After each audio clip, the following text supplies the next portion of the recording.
بسیار علنی و ظلم‌های بسیار زیادی را روا داشت. ادناترین ظلمی از او را تواریخ نقل کرده است که عبدالله ابن عمر رضی الله تعالی عنه عبدالله ابن زبیر رضی الله تعالی عنه را به شهادت رسانده است.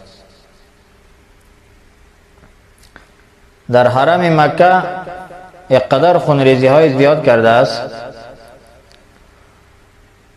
با خانه کعبه توسط منجنیق گلوله‌باری کرده است. از کثرت انداخت منجنیق پرده حرم شریف می سوزه و با آتش کشیده میشه.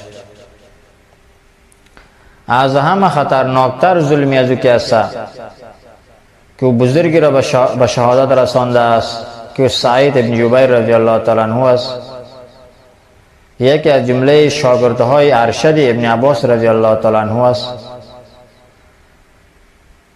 وقتی که را به شهادت رساند در شکم حجاج سخت تکلیف پیش آمد. در تشخیص عارضه دردی از او که از آرا اختلاف داشتند. یک طبیب حاذق آمد و برش گفت که شکم او را کرم زده است و کرم ها در او چسبیده و خورده است.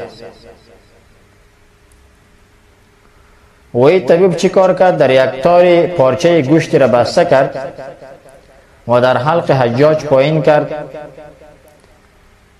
تا دیر وقت رئی نمرقم در حالت خود باقی بود و کرم ها گوشت حالت کشمکشان بودند. وقتی که گوشت توتای پارچه گوشت از حلق پس و ستار بیرون کرد صدها کرم دهی چسبیده بود و حجاج در غضب خداوند متعال مبتلا بود. هرچی کوشش کردن برای علاج درد از او هیچ دوایی بری او فایده نکرد.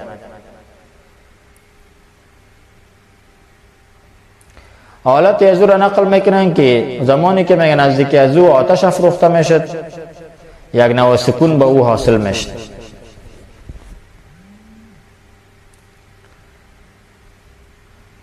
یک نوع سکون برای او با افروختن آتش حاصل میشد. مگر اینقدر بود که از جهت دردی که برای او پیش شده بود، درد سخت و شدید، لیکن حرارت آتش بالکل احساس نمیکرد. این ثمره ظلم های از او بود که الله متعال را به مخلوقاتش نشان داد. و مولانا صاحب چی میگه؟ هر آن کس که خنجر ستم برکشید فلک بدال خنجرش سر برید. حجاج به خدمت از حضرت حسن بصری رحمه الله تعالی پیغام فرستاد که دعا بکن.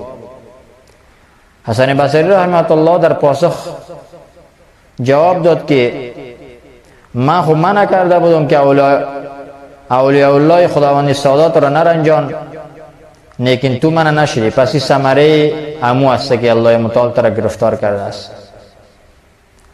حجاج پیغام فرستاد که شما دعای صحت برای ما بکنید.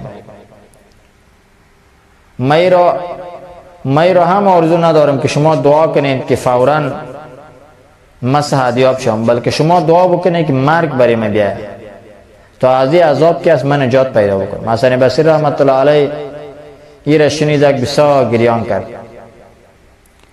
حجاج تا 15 روز در این حالت بود و در شهر واسط که در 84 هجری